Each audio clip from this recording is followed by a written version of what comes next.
Hey everybody, Jay Barino here. Got some cool news on the StarCraft 2 scene. Version 5.0 is on the PTR. Now, if you're unfamiliar, we're approaching the 10-year anniversary of StarCraft 2. Subsorian actually talked about it with me a little bit on our last weekly mutation video that was released on Wednesday, so you can go and check that out if you're interested. But this version 5.0 seems really cool. There's a lot of interesting things that they're adding in, a lot of things that have been on our wish list for a long time. So I just wanted to go through the patch notes of what's on the PTR. And to preface, these are the PTR patch notes. There is a possibility, though I really can't be sure, that there will be actually more to the actual live 5.0 patch that's not on the PTR right now. I don't know. But in any case, let's check this out. And the thing at the very top of the list, right here, custom campaigns. It's been a long time coming. We've been looking for custom campaign support on the arcade. So there is a genre that's been added to the arcade. It's called campaigns. And the important thing that allows for is map-to-map loading, which apparently was more challenging to implement than they expected. But I would really like to appeal to any map makers that have a series of maps that could benefit from this, whether or not you actually designate your maps as a campaign, but if it's something where you feel that it is a series of scenarios or what have you, I really would encourage you to utilize this feature. I think that once this goes live, I would just really love to see folks put their campaigns up there, especially if you're someone who hasn't really been involved in the scene for a while. I imagine if you haven't been watching my videos, so you might not be seeing this, but you know, there's some people I might even reach out to that I haven't talked to for a while and just appeal to them and say, hey, why don't you go ahead and put your campaign up on the arcade?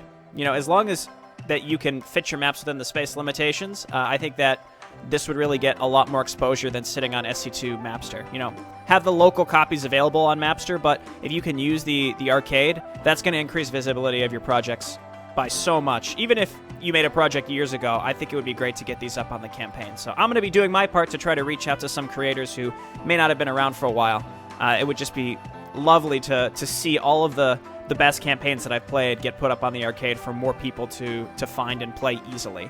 Because frankly, even though it seems simple to me, I think the idea of the file structuring of some of the campaigns can confuse people. Again, it doesn't have to be complicated, and just the user experience, the quality of life of having map-to-map loading in the arcade just allows it so that all you have to do is open up StarCraft, and you can easily browse the campaign section. But obviously, this will be more successful the more campaigns get loaded into this section. So when this goes live, I mean, you could do it on the PTR as well if you want to test it, but when this goes live, I really would hope that creators would be willing to put their maps up and utilize the campaign section, because there is like a loading screen that you can use. You can make a map launcher. You can put up all your maps and hide them and only make your map launcher visible. That way there's one entry point for each campaign, if that makes sense. That would be great. Editor improvements. This update includes the largest number of editor changes we've ever introduced. I'm not going to go through all of these, but I think that a lot of current creators are really excited about this. There's been like an easy mode added to the data editor, and I think, interestingly enough, we might be seeing some transition from the Warcraft 3 map-making community into StarCraft 2, because there have been a lot of things that have been easy to use in the world editor for Warcraft 3 for a long time that have now been added to the Galaxy editor in StarCraft 2. So you can make a lot of things that you used to be able to make easily in Warcraft 3, now a lot easier in StarCraft 2. So if you're a creator, and even if you're not a creator, but this is something that interests you, I really encourage you to check out this list. New campaign achievements. I guess your boys got to do another playthrough of StarCraft 2, because every single mission has gotten a new achievement added to it. I've checked them out on the PTR. I'm not going to go through them all in this video, but I will be playing through them all again to get them, as you can imagine. You only have to beat them on normal, and if you get them all, you get a stone announcer, the ghost from Nova Covert Ops. So I think that's just a nice incentive to replay the maps. I mean, you get the little fanfare of getting the achievements, you accomplish something. I think this is just going to get people back into do another playthrough of the campaign. So I'm really excited about that. And looking at the difficulty of some of them, I don't think they're going to necessarily be done on Brutal. I might be able to do them on Hard, but some of them are particularly challenging, it looks like. So even playing on just Normal to get them, we'll see.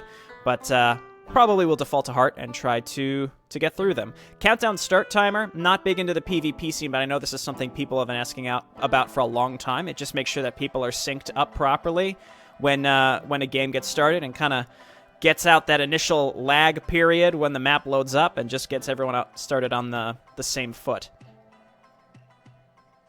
Game server choice on lobby creation, obviously a nice change. New announcer, White Raw. I believe you get this, I think this is just for free. As long as you log in during the 10th anniversary event, you get the White Raw announcer, which is neat. A Dominion ghost with a mysterious past. It's a mysterious past because he's Jim Raynor's son. That's our speculation, and maybe we're gonna get some tidbits if we fish out all of his announcer lines. A resident lore expert Subsorian can tease out some more hints about that, I'm sure. So this is going to be a big one. Co-op missions. They added Prestige. I'm going to make a separate video where I'm going to go through and talk about each of the Prestige advantages and disadvantages. So basically what happens is when you get to level 15 on a commander, you can Prestige, and that gives you access to a Prestige talent, which typically favors one playstyle, but also gives you a disadvantage at the same time. For example, as Abathur, ultimate evolutions are uncapped in number. You can have as many Brutalisks as you want. However, ultimate evolutions require 200 biomass to morph, and biomass gives half the normal benefits.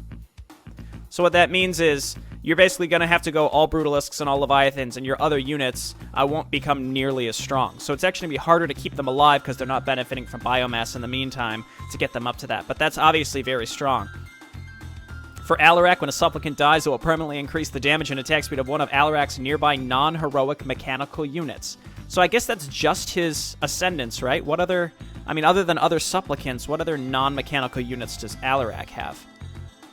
I'd have to think on this more. I don't know what I'm missing. But in any case, Alarak's active abilities deal 50% less damage.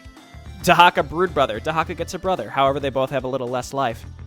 I think that's really neat. So again, 54 Prestige talents. I'm going to make a separate video that I'm going to release pretty much right after this one, where I just go through the list and we discuss the positives and negatives and my thoughts on each one, because I've gone through and they all look pretty neat.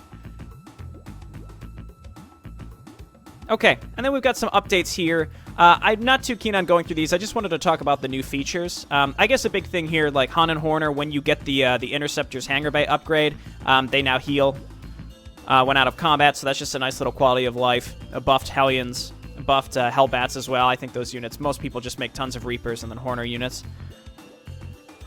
I'm trying to think what else. It looks like they've changed some masteries for Abathur. The big thing here is Karax. They made a lot of his upgrades cheaper.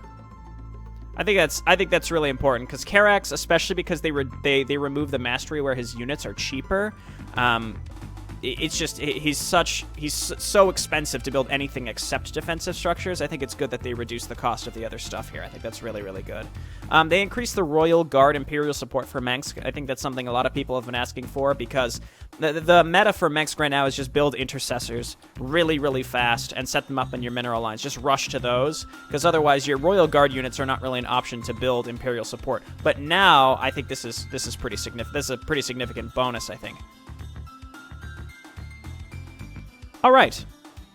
And again, I don't think there's that much else we need to dive into here. I guess Infested Marine costs decreased from 25 to 15. Again, these are just updates. I really wanted to talk about the Prestige levels in co-op. I wanted to talk about custom campaigns and then the campaign achievements. This is really cool. It feels like you're getting some single-player support. I mean, I kind of count co-op in the... co-op is literally not single-player by definition, but in terms of the type of content, the crowd of co-op very much intermingles with, like, the campaign crowd. So that's why I would consider these like more single player, maybe story driven, scenario driven content.